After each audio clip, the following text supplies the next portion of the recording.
Good morning, my friends. Joy here. It is Monday, April 26, 2021. Are you ready for today's devotional? For those of you who may be new, I'm reading out of the book by Carolyn Larson called The Illustrated Words of Jesus for Women. But it's actually for men too. So if you're a man, hey, don't leave me yet, okay? You can find this book in my Amazon store. I have an Amazon store. It has all of my sewing notions, my quilting notions, and things like that in it. But under the books label, you can find this book there if you're interested, okay? We're about halfway through the year already, so maybe you'll want to wait till next year. All right, April 26th. It's always a surprise. Oh boy, this is a good one for me. I get accused of doing this a lot.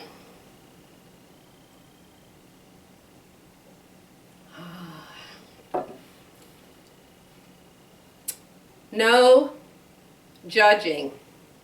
Now, if you've been with me for a while, you'll understand that I don't agree with that at all. Let's see what the lady has to say about it today, but first, what are the words of Jesus? The words of Jesus: do not judge, or you will be judged. Matthew 7:1. I'd like to get Matthew 7:1 and read before and after. Why did Jesus say that?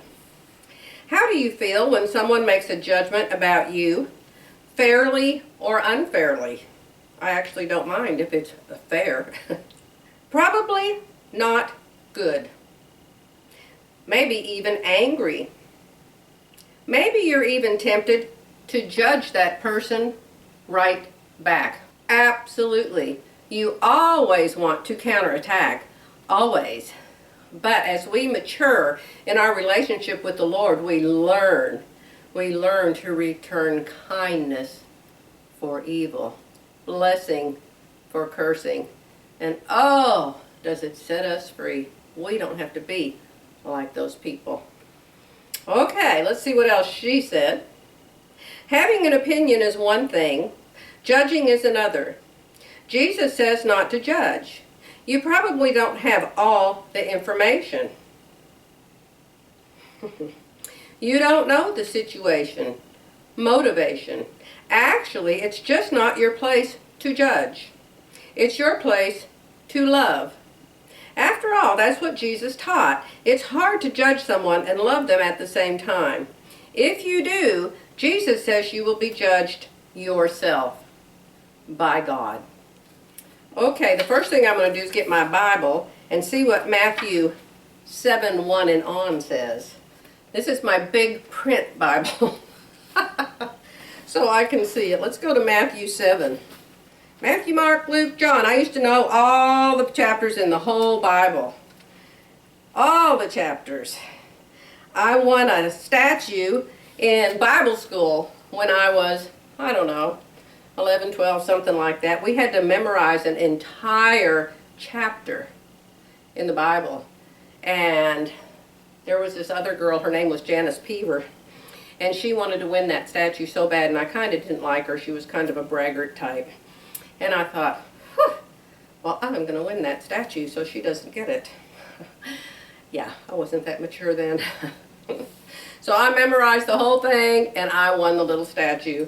And then I took the little, it was like a little gold angel, you know, about this big. And I just thought I'd won the sun, moon, and stars. I was so proud of myself. And I took it home, and my little sister broke it. It was probably a $2 statue. And now, today, I couldn't tell you what chapter that was in Matthew, but I'm pretty sure it was Matthew. All right, let's see. Judge not, that you be not judged. For with what judgment you judge, you will be judged. And with the measure you use, it will be measured back to you. And why do you look at the speck in your brother's eye, but do not consider the plank in your own eye? Okay, this I agree with. Totally agree with. You can't disagree with anything Jesus said.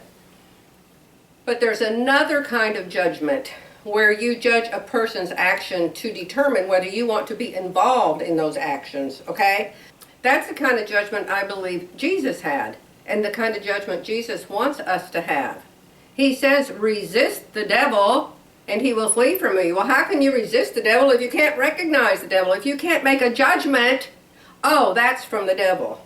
Oh, those people are being influenced by the devil. How can you avoid the darkness if you can't recognize it? To not call evil, evil is evil.